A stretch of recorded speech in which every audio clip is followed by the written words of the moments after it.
শিৱসাগৰবাসীৰ বাবে ভাল খবৰ, যিহেতু শিৱসাগৰৰ 25 জন ছাত্ৰ ছাত্ৰীক আজমল চাহাবে বদৰুদ্দিন আজমল চাহাবে বিনামূলীয়া শিক্ষাৰে ডক্টৰ বনাম বুলি এই ভিডিঅ'টোত উল্লেখ কৰিলে।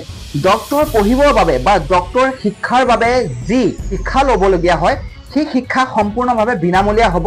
তো এই কথা আজমল চাহাবে সামাজিক মাধ্যমৰ আগত প্ৰকাশ কৰিলে যে 25 জন শিৱসাগৰৰ 25 জন ছাত্ৰ ছাত্ৰীক আজমল চাহাবে ডক্টৰ হ'বলগীয়া বা ডক্টৰ ডিগ্ৰীৰ বাবে যিখিনি শিক্ষাৰ প্ৰয়োজন তো সেই শিক্ষা সম্পূৰ্ণকে ফ্ৰী দিম বুলি ক'লে।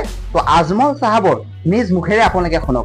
ভিডিঅ'টো আপোনালোকে শেষলৈকে শুনিব, তাৰপিছতে গম পাব। তো আহক আমি ভিডিঅ'টোলৈ আগবাঢ়োঁ। ফ্লাড এফেক্টেড এৰিয়া যিমান ল'ৰা ছোৱালী যদি আজমলত যাবলৈ বিচাৰে নীট এক্সামৰ কাৰণে, আমি ইনশাল্লাহ 25 ষ্টুডেণ্ট বয়জ এণ্ড গাৰ্লছ যি হওক কম বেছ হওক এই হিচাপে আমি 100% ফ্ৰী এইসকলক আমি এডুকেশ্যন দিম। এইসকলে ভাল ভাল ডক্টৰ হৈ ওলাব, কালি ইঞ্জিনিয়াৰ হ'ব, JEE হ'ব, JIT হ'ব, এইটো কৰি আছোঁ।